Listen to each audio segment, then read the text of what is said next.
धनबाद सांसद डुल्लू महतो लोकसभा में शपथ ग्रहण कर गुरुवार को राजधानी एक्सप्रेस से धनबाद लौटे। धनबाद रेलवे स्टेशन पर भाजपाइयों और समर्थकों ने भव्य स्वागत किया। बाघमारा लौटने पर उनके घर पर जन सैलाब उमड़ पड़ा। घर वालों और समर्थकों में हर्ष है। राम मंदिर में पूजा अर्चना की गई। बता दें कि 24 जून को सांसद 18वीं लोकसभा के सदस्य बने थे। सांसद डुल्लू महतो ने 24 जून को शपथ ग्रहण किया और 18वीं लोकसभा के सदस्य बने। शपथ ग्रहण करने के दौरान धनबाद लोकसभा के सांसद ने कहा कि मैं डुल्लू महतो जो लोकसभा का सदस्य निर्वाचित हुआ हूँ, ईश्वर की शपथ लेता हूँ कि मैं विधि द्वारा स्थापित भारत के संविधान के प्रति सच्ची श्रद्धा रखूंगा। मैं भारत की प्रभुत्ता और अखंडता अक्षुण्ण रखूंगा। जिस पद को मैं ग्रहण करने वाला हूँ, उसके कर्तव्यों का श्रद्धा पूर्वक निर्वाह करूंगा। डुल्लू महतो ने संसद भवन में 18वीं लोकसभा के सदस्य के रूप में शपथ ग्रहण किया। उन्होंने कहा कि जनता की सेवा करने का जो अवसर मुझे मिला है, मैं उसे पूरी निष्ठा से निभाऊंगा। प्रधानमंत्री नरेंद्र मोदी के नेतृत्व में विकसित और आत्मनिर्भर भारत के सपने को साकार करने के लिए हम सब मिलकर रात दिन काम करेंगे। देखिए इस पूरी खबर को।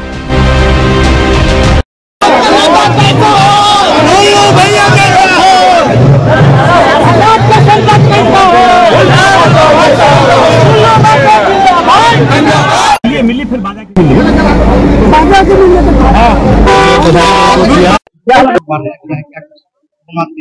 देखिए, सबसे पहले तो धनबाद लोकसभा क्षेत्र के जनता, देवतुल्य जनता को मैं अपना प्रणाम करता हूं। उनके चरणों में मेरा स्पर्श है, जो कि एक साधारण मजदूर गरीब किसान का बेटा को धनबाद लोकसभा क्षेत्र से अपना लोकसभा का प्रत्याशी बनाकर यहां से उन लोगों के आशीर्वाद से हम पहुंचे हैं।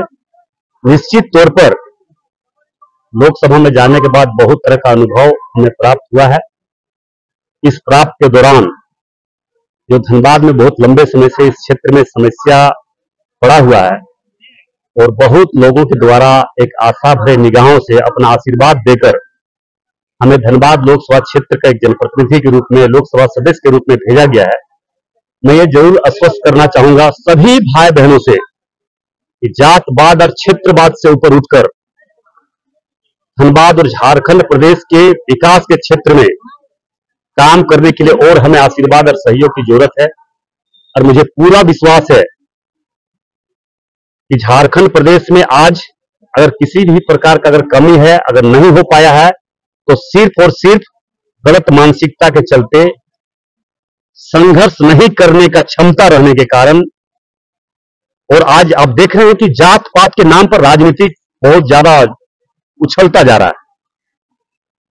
हम आग्रह, अपील के साथ देवतुल्य जनता से आग्रह करना चाहेंगे, झारखंड प्रदेश के तमाम जनमानस से, कि जात पात से ऊपर उठकर राज्य और राष्ट्र के निर्माण में लगे और भारतीय जनता पार्टी के पक्ष में अपना आशीर्वाद देकर भारतीय जनता पार्टी के नेतृत्व में पूरे झारखंड, पूरे धनबाद लोकसभा क्षेत्र कैसे विकास के क्षेत्र में आगे बढ़े, इस पर जरूर सोचनी चाहिए। मैं एयरपोर्ट का बात ही नहीं, बहुत जल्द, जो बहुत लंबे समय से धनबाद लोकसभा क्षेत्र के देवतुल्य जनता का जो बहुत लंबे समय से इंतजार है कि हमारा ओवरब्रिज आपका धनसार से, यहां से धनसार से लेकर आरा मोड़ होते हुए विनोद बिहारी महतो जी के चौक तक, वहां तक फ्लाईओवर बहुत जल्द हम लोग इसका शिलान्यास करने जा रहे हैं। आपका ये जो गया पुल का चौड़ीकरण है, इसके लिए भी कई बार मतलब टेंडर हो चुका, कोई डाला नहीं, उसके लिए भी हम लोगों ने प्रारूप तय कर लिए हैं। हम लोग संवेदक भाई से भी आग्रह किए हैं कि आप लोग काम कीजिए, किसी प्रकार का कोई परेशानी नहीं होगा। और हम लोगों ने उसे पूरा आसार भरोसा दिया। वो भी काम बहुत जल्द इसका टेंडर प्रक्रिया में है, बहुत जल्द उसको हम लोग टेंडर करवाने जा रहे हैं। दूसरी बात है, एयरपोर्ट के लेकर हम अपने उड्डयन मंत्री से मुलाकात की। उन्होंने आश्वासन दिया कि राज्य सरकार अगर जमीन देती है तो हर हाल में एयरपोर्ट यहाँ पे बनेंगे और बोकारो में भी जो अधूरा पड़ा हुआ उसको भी हम लोग पूरा करने का काम करेंगे। झारखंड का क्या कहेंगे, अभी जो सत्ता पलटा है, देखिए हेमंत सोरेन आ गए। देखिए, हेमंत सोरेन जी परिवार छोड़ के ऊपर उठ ही नहीं सकता, आगे बढ़ ही नहीं सकता है। एक सीधा साधा आदिवासी मुख्यमंत्री चलते हैं, तो इस तरह से हिंदू के प्रति कांग्रेसियों का मानसिकता है, ये आप समझ सकते हैं, सोच सकते हैं। क्योंकि वो जानता है कि हम हिंदू है ही नहीं, वो तो हिंदू है ही नहीं, वो फिरोज गांधी के वंशज से आए हुए हैं, वो हिंदू है नहीं तो हिंदू की बात करेंगे कैसे।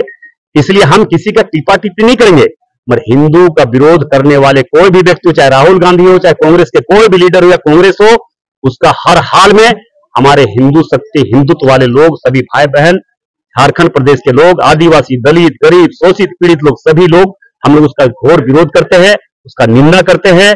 और कांग्रेस बस कुछ थोड़ी बहुत भूल भटके लोग आ गए हैं, तो उनका बहुत मनोबल बढ़ा है, वो मनोबल भी बहुत जल्द उसका खत्म होगा राजनीतिक क्षेत्र में।